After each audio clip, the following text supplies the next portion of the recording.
All right, you are Robert Isaiah Perretus. Yes, ma'am. And Mr. Perretus is on probation in cause numbers 16-24053, that one for prohibited weapon possession, 20-35328 for aggravated assault causing serious bodily injury, and 20-35329, also aggravated assault causing serious bodily injury. Was in court previously. Entered pleas of true to counts 1, 2, 3, and 6. I've received an updated pre-sentence report.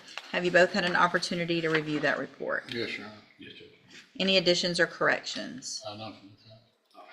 Any testimony with regard to any of the other allegations? Mr. Smith? Judge, we have each person here for. I'm sorry, I can't hear you.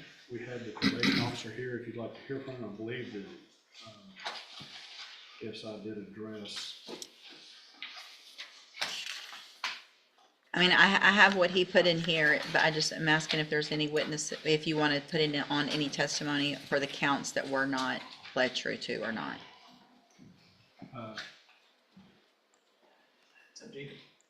I would ask him a few questions if the state's not going to call him. So I guess we will do.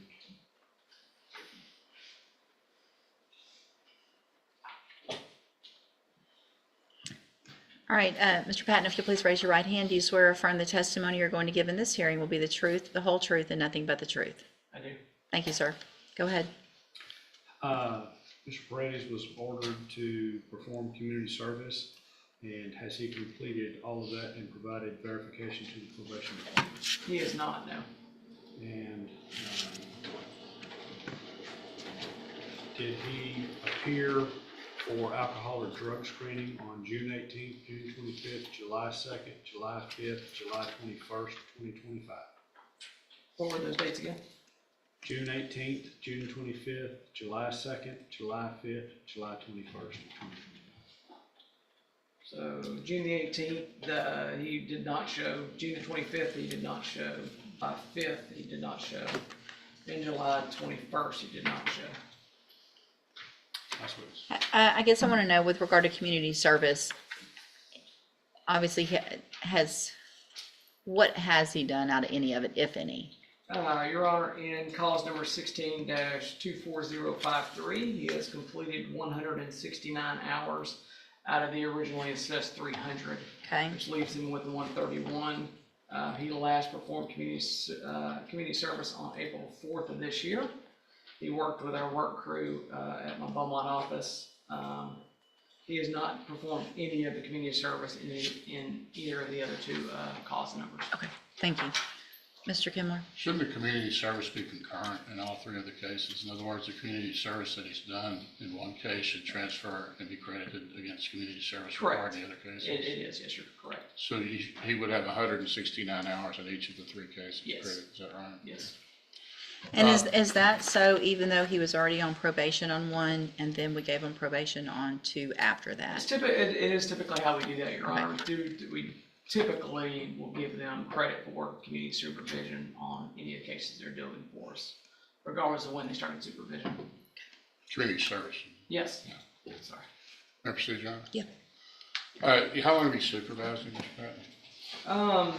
So I'm a unit supervisor at our department. I've seen Mr. Perretus on numerous occasions for administrative hearings, case staffings, and when I've held down a caseload when we've been in between officers. But you have some familiarity with him? I do, yes, sir. And during the times that you supervised him directly, has he maintained proper demeanor with him? Yes, sir.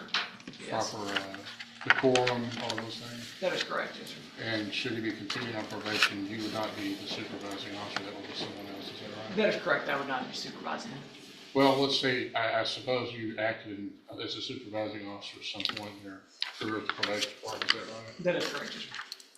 Assuming, let's just speak hypothetically, if you were a supervising officer again, would there be anything about Mr. Perretus that would cause you concern to continue to supervise him as far as his demeanor and decorum and attitude towards the probation department or personnel? Hypothetically, no, not concerning those items. Who was his supervising officer? His supervising officer was Alexandra Ariano. Ms. Ariano went out on maternity leave and elected to stay home with her child. And so we've since filled that vacancy with a new officer. But she was the one that was, I guess, directly supervising. That is correct, yes, sir. You had access to her records, is that right? I do, yes, sir. Is there any indications in there about some type of mental health referral, anything of that nature? No, sir, there's not. Not that I've come across. And nothing in the records that indicate that there's ever been any type of mental health assessment or mental health recommendation for Mr. Perretus, particularly not for schizophrenia or anything like that, but perhaps depression or... Not that I've come across, no, sir. That's what it is. No further questions. All right. So, Mr. Paredes, it shows here in this updated pre-sentence report that one of the things you told Mr. Patton was that you had been on probation since you were 18 and you just couldn't do it anymore. Yes, ma'am. That's true. And then you said, I'll take a safe P. I feel like prison's gonna make me worse and blah, blah, blah, but I feel safe P is the best thing for you. So tell me what you're asking for and tell me why. Well, at the time when I told him that I couldn't take probation anymore, that was one of the times where I was just feeling real down and depressed, you know, from everything that's going on in the past, you know, with me being shot and stuff like that. I was shot in my neck and my arm, so since then I've been having real bad PTSD, real bad depression, bipolarness. So, you know, there's some days where I'm good, some days I'm not, you know, some days I wake up on the wrong side of the bed from having nightmares, you know, and some days I'm just as happy as I can be. So from that point on,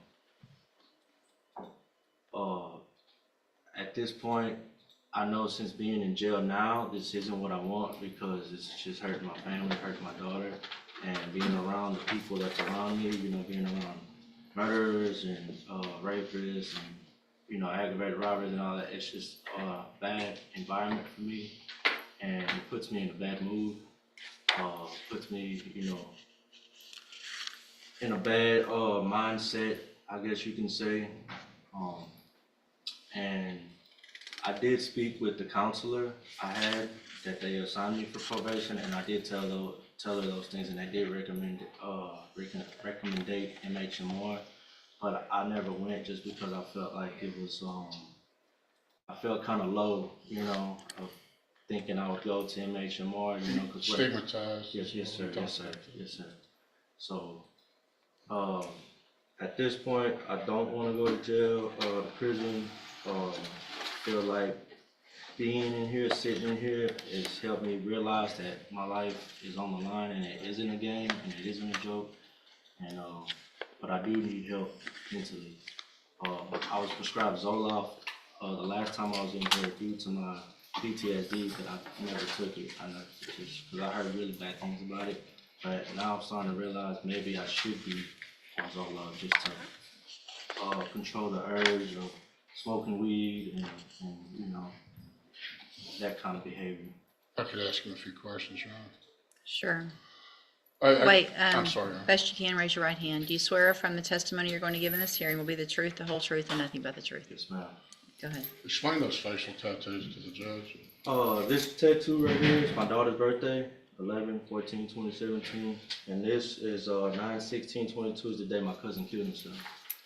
He shot himself in the head. This was right after my uncle had passed of cancer, and my cousin who just passed away, his dad, my other uncle, had just passed due to cancer as well. That's why I turned myself in a week later after my warrant had came out. This tattoo on here is a heart and a music note. I got that for my ex-girlfriend, you know, just, you know, being dumb at the time. No gang affiliation. No gang affiliated tattoos on me. And you did turn yourself in on the warrant? Yes, sir. I did turn myself in. How are you maintaining employment when you're out? I always held a job. Even if it's working at Whataburger. What was your last job? Shipley's Donuts was my last job to maintain, because I got laid off. I was with Bechtel. I was a carpenter for Bechtel for about 1.5 years. At the LNG plant? Yes, sir. LNG terminal? Yes, sir. What were you out? You were a carpenter? Yes, sir. Scaffold builder? What were you? We were doing woodwork, building decks and carports and lunch tents and that nature. And as far as being shot, that actually, I know the court, in looking at his criminal history, these are serious cases as far as the aggravated assault, serious bodily injury. You were actually shot during that interchange, is that Yes, right, sir. by the other people? Yes, sir. And you had returned fire? Yes, sir.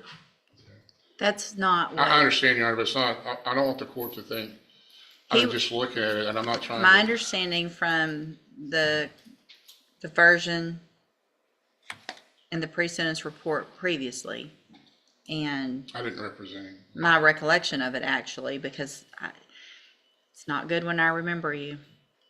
The fact that you were already on probation for a felony, Right. and then you came in and you admitted that you went there to shoot, you went there to go shoot Christy, but, which is your child's mother, right?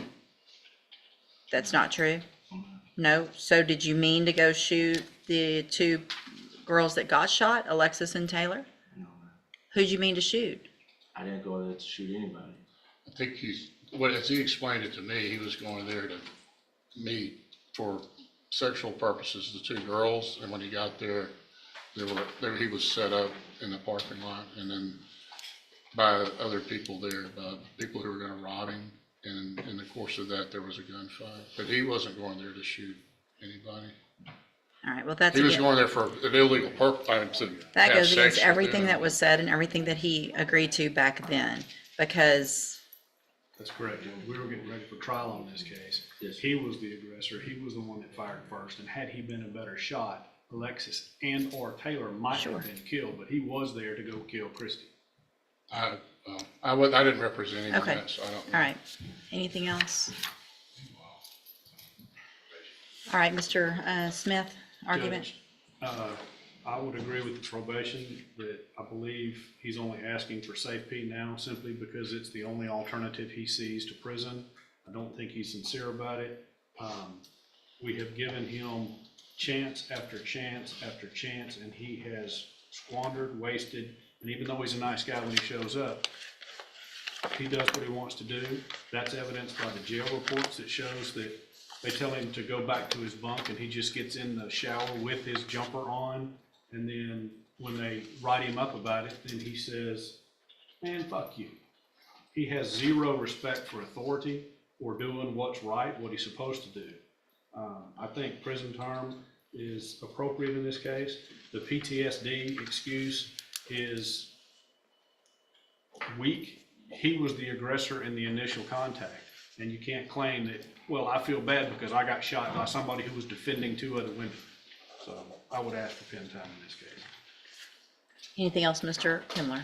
Well, it's difficult for me to address always with these jail incident reports without having the opportunity to cross-examine the person that made the allegations. So I would ask the court to consider the fact that that's not subject to, those allegations aren't subject to the rigors of cross-examination. But I think that on Mr. Brady's behalf, struggling with depression is a serious matter, and I know, and I respect Mr. Smith's looking at this as a way of somebody just volitionally, or somebody just deciding to be stubborn and self-centered and not complying, but depression is a serious problem. He has struggled with that. I think that's indicated by the limited mental history that we have. There is no new offense allegations in this. These are administrative violations. Of course, those are important, especially reporting. But because of the seriousness of these cases, I would ask that the court give him at least one more chance with the aid of mental health, maybe safety, but also as a follow-up if he gets out, to follow up with Spindletop to address not only any substance abuse problems, but any underlying mental health issues that may contribute to the substance abuse and just his ability to comply and just to continue on probation. All right, thank you, Mr. Kimler. So, Mr. Paredes, the thing is, you've been given exactly what Mr. Kimler is asking for. You've already been given that. You said it yourself. They recommended Spindletop. They recommended medications. You made conscious decisions not to follow through with what they knew was best for you, which is part of your probation.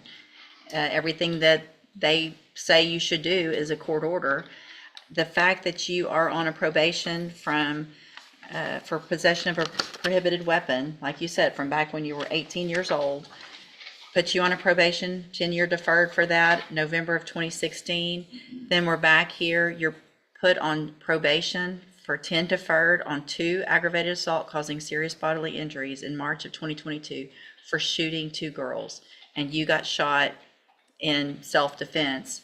And it appears that there's no real reason for me not to believe that that's how it happened for a number of reasons. No one else was charged with aggravated assault for shooting you. All the police reports, everything that went through in those pre-sentence reports previously that I have copies of, all makes it appear to be true that you went there to shoot either Christy and or whoever else. And luckily we're not a good shot. One of the girls got shot 3 times and survived it. And for you to say you have PTSD from getting shot, I can't imagine what she has.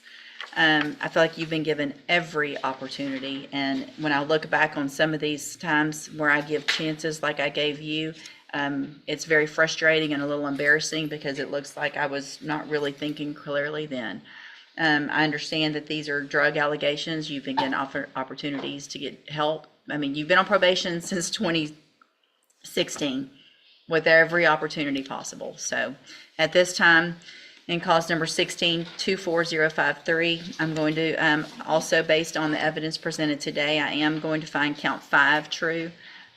So that makes you pled true to counts 1, 2, 3, and 6. I'm finding count 5 true based on that evidence in each of the cases. Find sufficient evidence in that case to find you guilty, and at this time find you guilty of possession of a prohibited weapon. Sentence you to a term of 7 years in the institutional division of the Texas Department of Corrections. You will receive credit on that sentence for any time that you've been in custody that the law gives you the right to receive. In cause number 20-35329, also find counts 1, 2, 3, and 6 that you pled true to those freely and voluntarily. Find them true. Also find count 5 true. Find sufficient evidence to find you guilty, and at this time find you guilty of aggravated assault causing serious bodily injury. Sentence you to a term of 12 years in the institutional division of the Texas Department of Corrections. You will also receive credit on that sentence for any time that you've been in custody that the law gives you the right to receive. There will be an affirmative finding of a deadly weapon in that case. In cause number 20-35328, again, find that you pled true to counts 1, 2, 3, and 6 freely and voluntarily. Find those counts true. Make a finding of count 5 true. Find sufficient evidence to find you guilty, and at this time find you guilty of aggravated assault causing serious bodily injury. Sentence you to a term of 12 years in the institutional division of the Texas Department of Corrections. You will receive credit on that sentence for any time that you've been in custody that the law gives you the right to receive. There will also be an affirmative finding of a deadly weapon in that case. All 3 of these will run concurrently, which means together at the same time. I am going to hand you a trial court certification. These were not agreements. You do have some rights to appeal. You can talk to Mr. Kimler about that. I need you both to sign and fill out the bottom, and you'll get a copy. I'm also handing you a written admonishment regarding your ineligibility to possess a firearm or ammunition. Because of the judgments entered against you, you're ineligible under Texas law to possess a firearm or ammunition. Possession of a firearm or ammunition could lead to charges against you. Firearm is a legal term, and you should read the written admonishment I provide you to see what devices qualify as a firearm. If you have questions about the laws that make you ineligible to possess a firearm or ammunition, or about how long that lasts, you can talk with Mr. Kimler. All right. I'm sorry? It was 7, 12 and 12. 12. Affirmative finding of deadly weapon on both of this. Good morning, you're Nathan Lamel, Senior.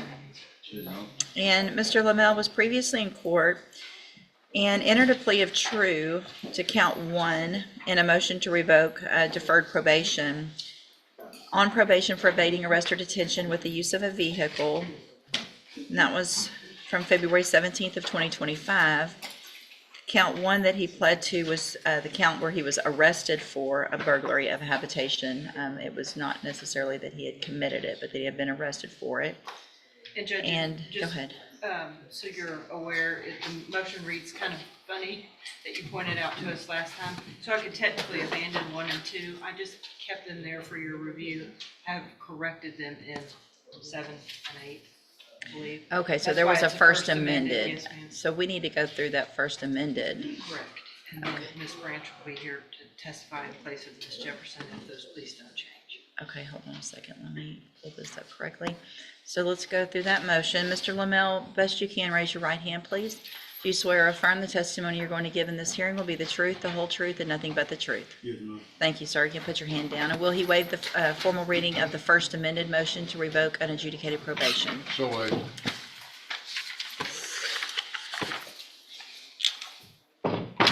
So again, and this is 24 DCCR 0826. You have a first amended motion to revoke your unadjudicated probation.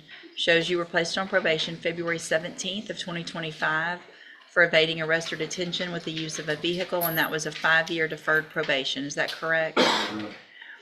It alleges you violated your probation, and I'm going to go through the whole thing again, just because I don't have the other one right in front of me. It'll be easier. So count 1 alleges that you were arrested. Okay, so did you want to, Abandon 1 and 2, Judge, and show that they're correctly reflected in the First Amendment 7 and 8 committed. all right, That's so, what you didn't like the arrested for last time? well, I mean, arrested for is fine, but it's not a violation Correct. of your probation. Correct. Okay, so 1 and 2 will be abandoned. So count 3 alleges that you failed to report as directed to the probation department March 5th and April 9th of 2025. And is that true or not true? True or not true? true or not? Count 4 alleges that you provided a urine sample May 1st of 2025 that tested positive for tetrahydrocannabinol. And is that true or not true? That's marijuana, THC. Count 5 alleges that you were at a location other than your residence at approximately 3:01 a.m. April 26th of 2025 in violation of your probation. Is that true or not true? Count 6 alleges that you failed to abstain from the use of any and all intoxicating substances, including alcohol, and that on May 1st of 2025, you tested positive for alcohol. And is that true or not true? Count 7 alleges that you committed the offense of burglary of a habitation April 26th of 2025. And is that true or not true? And count 8 alleges that you failed to avoid injurious or vicious habits and refrain from behavior harmful to others, and that you were aggressive towards both Beaumont police officers and the complainant, Aronia Parkerson, on or about April 26th of 2025. And is that true or not true? Count 9 alleges that you provided a urine sample May 1st of 2025 that tested positive for ecstasy. And is that true or not true? Your Honor, if I might, I don't think ecstasy is listed in the Controlled Substances Act. It would be MDMA. That's the street vernacular for methylene dioxymethamphetamine. Okay, so if it's the same thing and it's just another name for it. But I'm not sure that that would be a violation. What would be characterized as ecstasy? If they want to amend to allege MDMA, that would. Ms. Malfino? I'll make that oral amendment, Judge, to change ecstasy to reflect MDMA as worded in the Controlled Substance Act. All right, so any objection to that? No objection. All right, so that count 9 alleges now that you provided a urine sample that tested positive for MDMA, which is also ecstasy. Is that true or not true? Did you enter your pleas of true to counts 3, 4, 5, 6, and 9 freely and voluntarily? Yes, ma'am. And because they're actually true? Yes, ma'am. All right, so with regard to the burglary of a habitation, Ms. Malfino, what is the state's position as far as wanting to, do you want some time to Judge, prove that, or? I will defer to whatever the court would like me to do. The complainant in that case has filed a non-prosecution affidavit and has also indicated to my office that she does not wish to cooperate in that case. Okay, I do believe Ms. Branch can testify with respect to that injurious or vicious habits in her reflection or read of the police report if Mr. Kimler wouldn't object. Otherwise, if you would like me to get those officers to detail his behavior on that night, I can do that, but she has not been cooperative with me. okay. Obviously, Your Honor, I would like the opportunity to cross-examine if the state does attempt to prove that up. I would just observe that whatever conduct Mr. Lamel did engage in didn't result in criminal charges being filed to the level of resisting or harassment or anything of that nature, retaliation. So we already did the updated pre-sentence report. And the recommendation in that report, it was unagreed, and the recommendation at that time was that he would benefit from both tracks of ISF.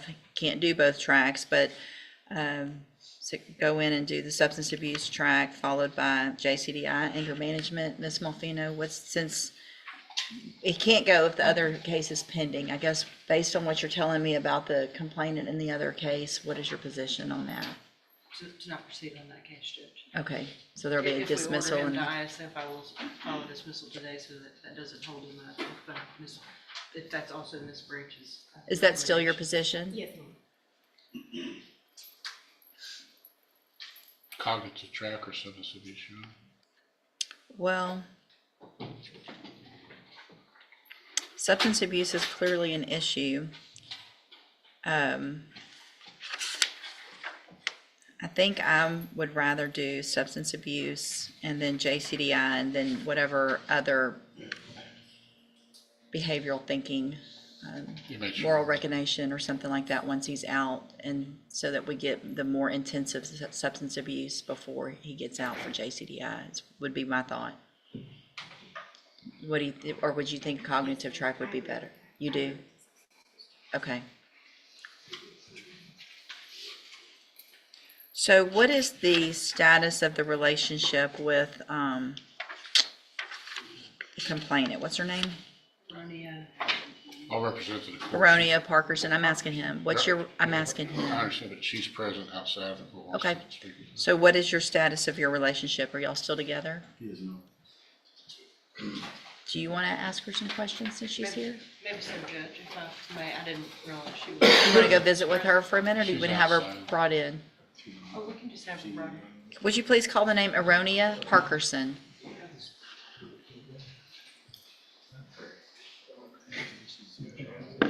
So, drug, substance abuse, contract information. If you'll scoot over just a little bit towards your attorney. Ma'am, come right over here. You just come on up right here.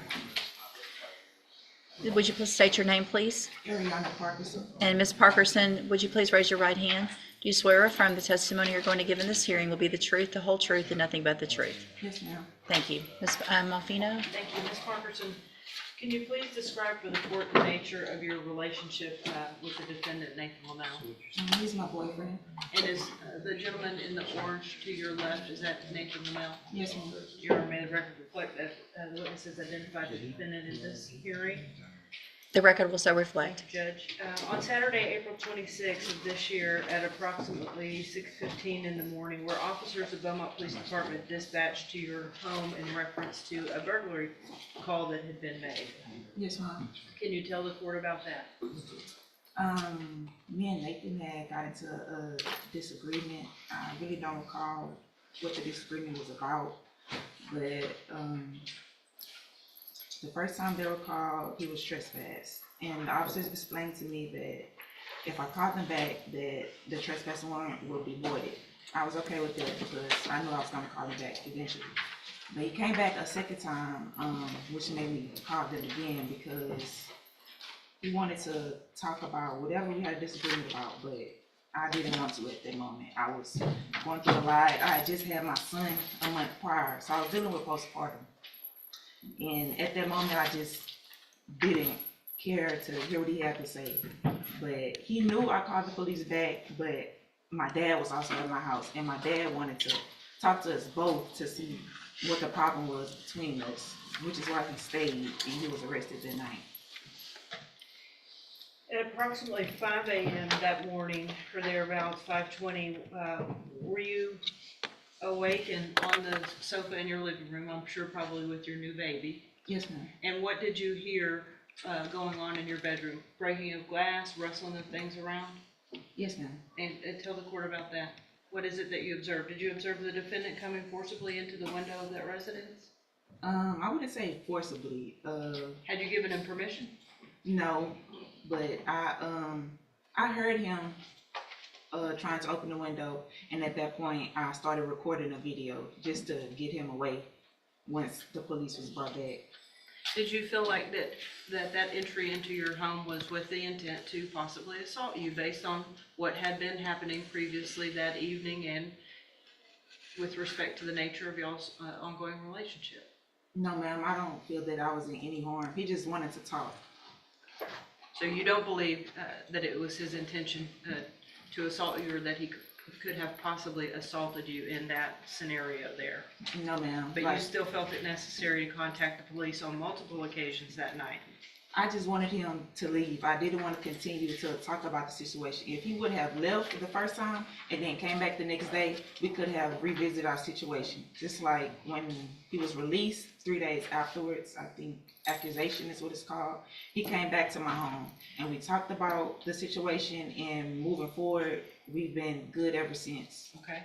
Is that baby his? Yes, ma'am. Okay, and is it true that on May 10th of 2025, on August 7th of 2025, that you came in and gave a non-prosecution affidavit signed with Investigator Troy Robinson of my office, indicating that you did not wish to pursue the burglary charges against Mr. Lavelle? Yes, ma'am. And is that what you're telling Judge West here this morning? Yes, ma'am. And has he pressured you or made you any promises or coerced you in any way? No, ma'am. I did this of my own free will. And do you understand that if those charges are dismissed, they're not going to be refiled? Yes, ma'am. And that you are taking your safety with Mr. Lamel into your own hands? Yes, ma'am. And are you asking the court to follow any agreement that she decides to make with respect to sending him to some substance abuse treatment, so that hopefully when he gets out, your relationship can be more productive Yes, ma'am. and he can help you raise those babies? Yes, ma'am. Thank you. No questions. Thank you, ma'am. You can go have a seat. Okay.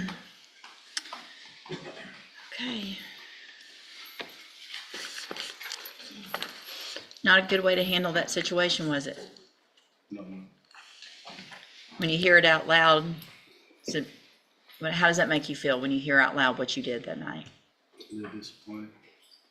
Not good for your baby, not good role model, not good for the relationship, and not good to keep you out of jail or prison, right?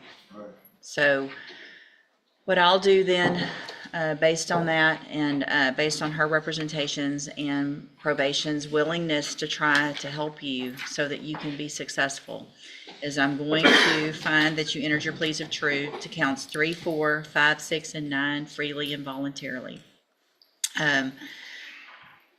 Find those counts true, find sufficient evidence to find you guilty and revoke your probation, but I'm not going to do that today. I'm going to follow this agreement, or not agreement, I'm going to follow the recommendation, and I'm going to continue you on probation. I am going to extend your probation for 1 year. I'm going to order that you enter and successfully complete the substance abuse track of the ISF program. And then when you're released, your aftercare will be through the JCDI program. You will also be required to follow any other new recommendations or classes with regard to making better decisions, cognitive thinking, things like that. This is all meant to help you be successful. I want to make sure you understand, though, that if you come back here again on another motion to revoke, you're probably not going to get the same. I'm sorry. I'm sorry. Yeah, no, you're not going to get all of this again. Does that make sense? You're likely going to be going to prison, and you could go to prison for up to 10 years. You could do that today. I could send you to prison for 10 years just for the violations you've already had that you agreed to, the testing positive and all that. I don't need a new case. I don't need any of that. I can send you to prison today. I don't want to do that. I want you guys to work things out, but you've got to make things where that works in a very productive and nonviolent and non-confrontational, sober way. Okay? So probation will let you know what all, again, that you need to do, but you'll go from here to ISF. Once you get out, you'll be in JCDI. No violations. Okay? All right, good luck to you, sir. Just before we begin, I'll let you know what we've proposed to see. Okay. If you even go any farther or not. Okay. We were here a couple weeks ago on Mr. Byerly. It's my understanding, I had previously prepared for a hearing on those new offenses. At that time, the case was reset, so I did not have the officer subpoenaed for today, I can certainly get them if the court would like to hear from those. It's my understanding that he now intends to enter pleas of true to those new offenses.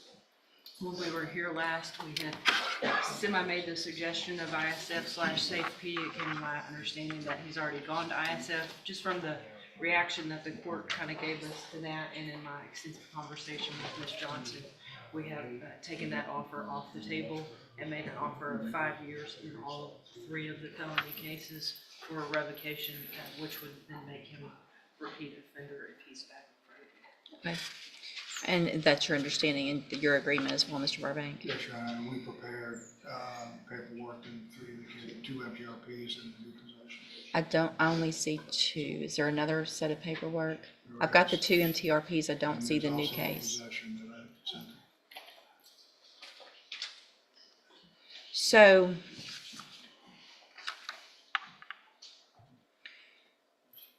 we already went through those motions. I guess I just need to go through them again because there's going to be a change of plea. 3, 4, and 6, Your Honor.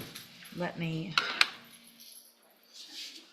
if you'll print the second one, I'll print the first one. Let me get those pulled up real quick just to make it easier for me to go through. And we can print the ones that were already modified. That way I can make notations on that.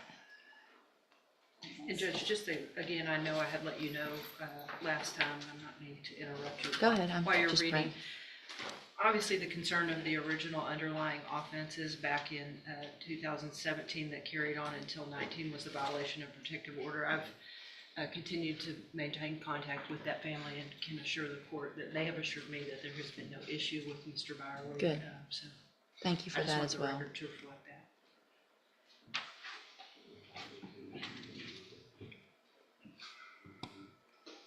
Okay.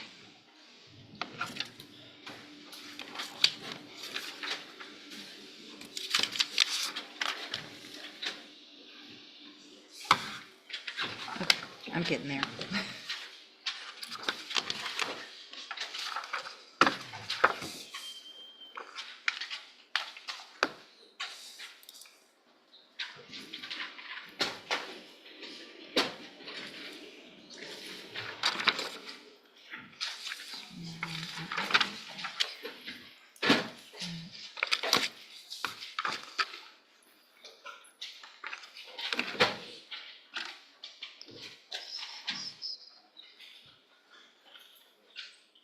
Okay, so Would it be better if I made an oral motion to withdraw previous? nope, I'm just gonna go back and, I'm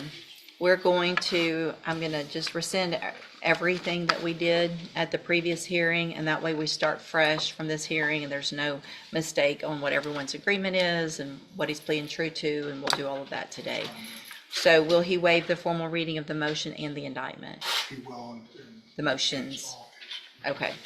Mr. Byerly, in cause number 18-28800, I have a first amended motion to revoke your unadjudicated probation.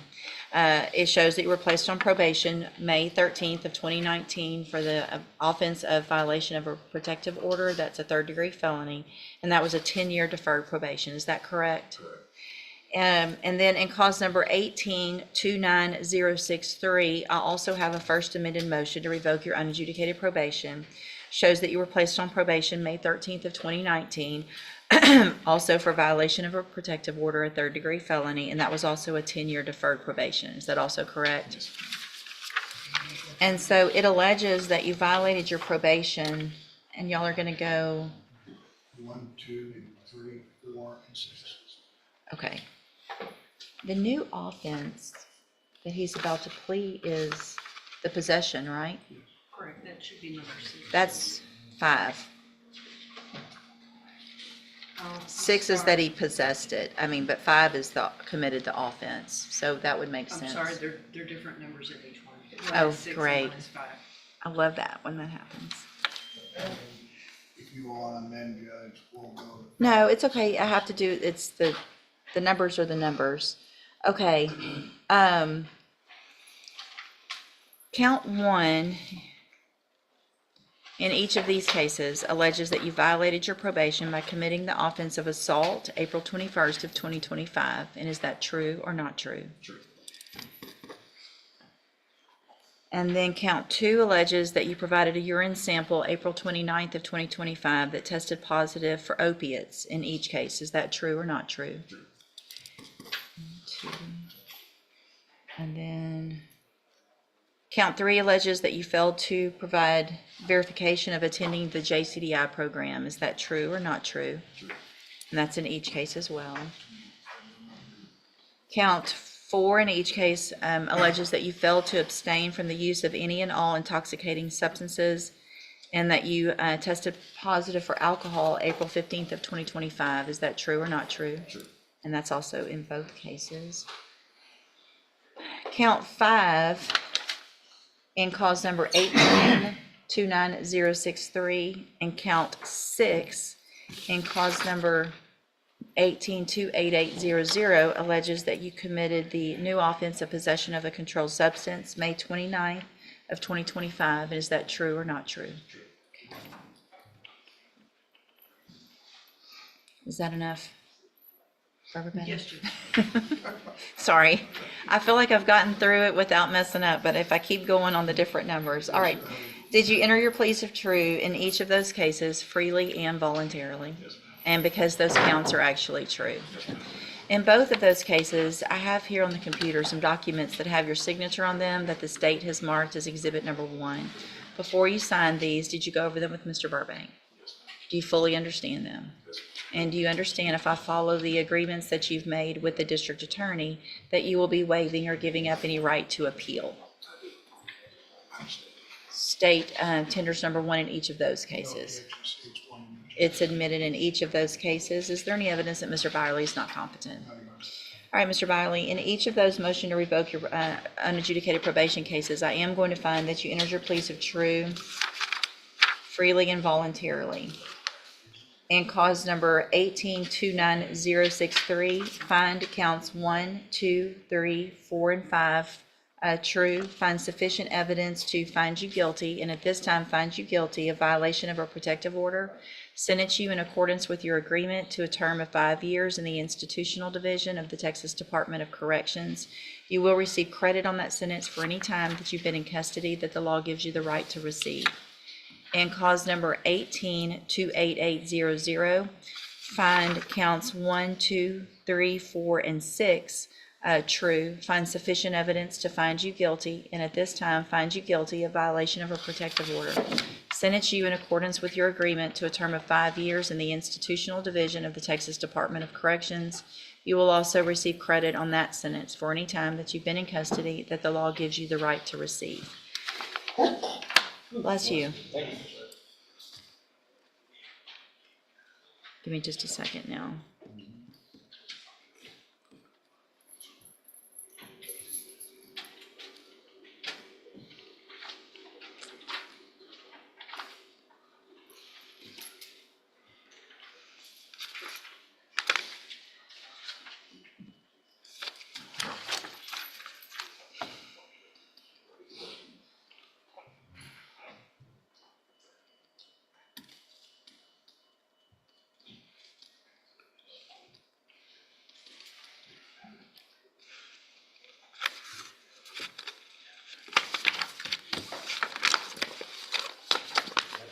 Those 2, and did I print 2?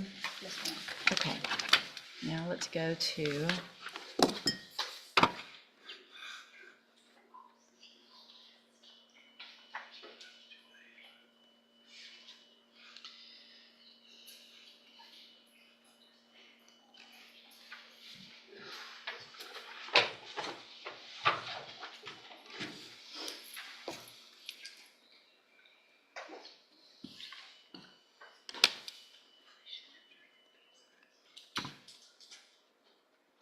okay, now, Mr. Byerly, in cause number 25, DCCR 0943, you're charged by indictment with a third-degree felony offense of possession of a controlled substance from May 29th of 2025, and how do you plead to that charge? Guilty. Are you pleading guilty freely and voluntarily? And are you pleading guilty because you did what they charged you with? In that case, I also have here on the computer some documents that have your signature on them. Did you go over these also with Mr. Burbank? Yes, ma'am. And do you fully understand them? And you understand if I follow this agreement, you will also be waiving or giving up any right to appeal. Yes. Also, do you understand if you're not a U.S. citizen, that a plea of guilty or no contest may result in your deportation, exclusion from admission to the country, or denial of naturalization under federal law? State tender's number one in that case. It's admitted. Mr. Byerly, I'm going to find that you entered your plea of guilty freely and voluntarily. Find that you're mentally competent and understand the nature and the consequences of this plea. Find sufficient evidence to find you guilty, and at this time find you guilty of possession of a controlled substance. Sentence you in accordance with your agreement to a term of 5 years in the institutional division of the Texas Department of Corrections. You will also receive credit on that sentence for any time that you've been in custody that the law gives you the right to receive. These 3 cases will all run concurrently, which means together at the same time. I have handed you the trial court certification that shows this was an agreement that I followed, so you waived your right to appeal. I've also handed you a written admonishment regarding your ineligibility to possess a firearm or ammunition. Because of the judgments entered against you, you're ineligible under Texas law to possess a firearm or ammunition. Possession of a firearm or ammunition could lead to charges against you. Firearm is a legal term. You should read that written admonishment I provided you to see what devices qualify as a firearm. If you have questions about the laws that make you ineligible to possess a firearm or ammunition, or about how long that lasts, you can talk with Mr. Burbank. All right, good luck to you, sir. Thank y'all. Thanks for your patience for me getting through that. Okay.